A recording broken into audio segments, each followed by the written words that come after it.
Good day, folks. If y'all only knew where I was. But anyway, hey, Pastor Jamal here. So I was thinking about Jesus. I was doing some reading, and I was just thinking about Jesus, and then I started to kind of remember these thoughts. Now these thoughts wasn't labeled what I'm getting ready to say, but nonetheless I remember having them in one way or another. So Jesus, right? The man from Galilee, the man from Galilee. We're going to keep it there because when we take it in the other direction, then we start to lose who we are, or we could start to lose who we are, which we do. We only think that Jesus is able to do with the things that Jesus did because of who we believe he was, and who he is or whatever. But nonetheless, Jesus, the man from Galilee. So if you kind of read through his life and you kind of listen to what he says, you can get a feel for how he kind of showed up in the world. He seemed to be passionless. What does that mean? Does that mean that he didn't have desires or deep desires? He didn't have these longings? No, passionless really means that Jesus was a master of not labeling. And you've heard me talk about this in one way or another, but he was a master of not labeling. So,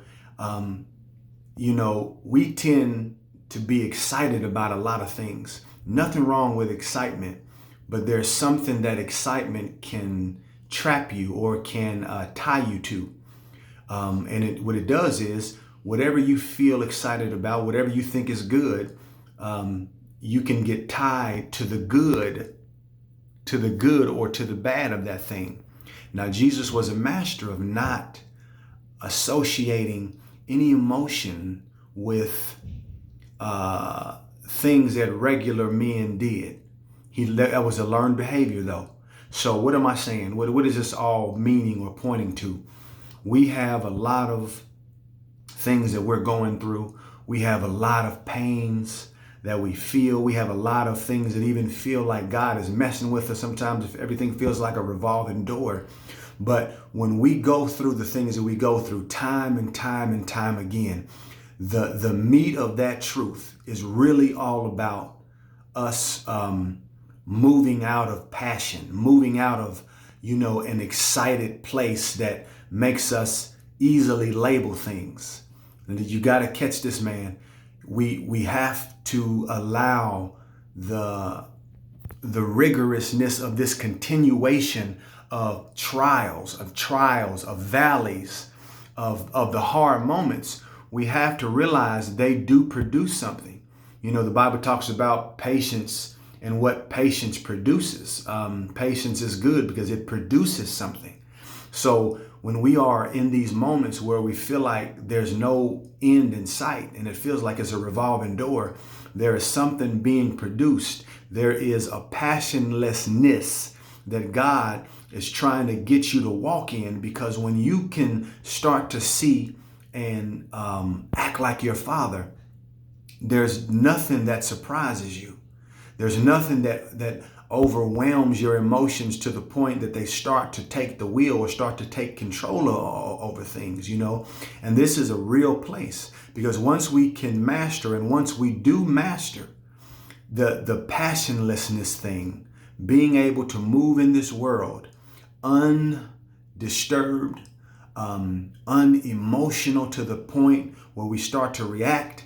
I'm not saying not having emotions, because that's impossible, but you can master these things to the point that you really start to have victory over every place.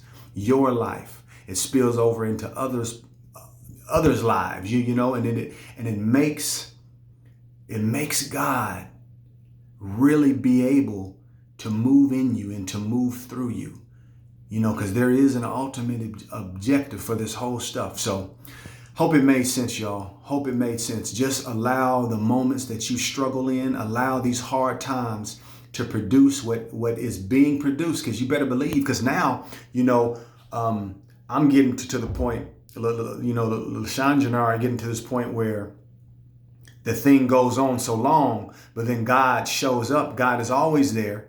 He may not show up the way your flesh would like him to in the moment, but nonetheless, you're getting a track record of God showing up, but you're getting a track record of kind of allowing the passions, and don't take that the wrong way, the passions, the emotional connections to a lot of things to kind of dissipate like smoke in the wind. And that's what it is, and that's what it's supposed to produce. So just allow God to be God and do what God does in you, through you, and for you, and for everybody else. So hope it made sense, and I talk to you. Peace.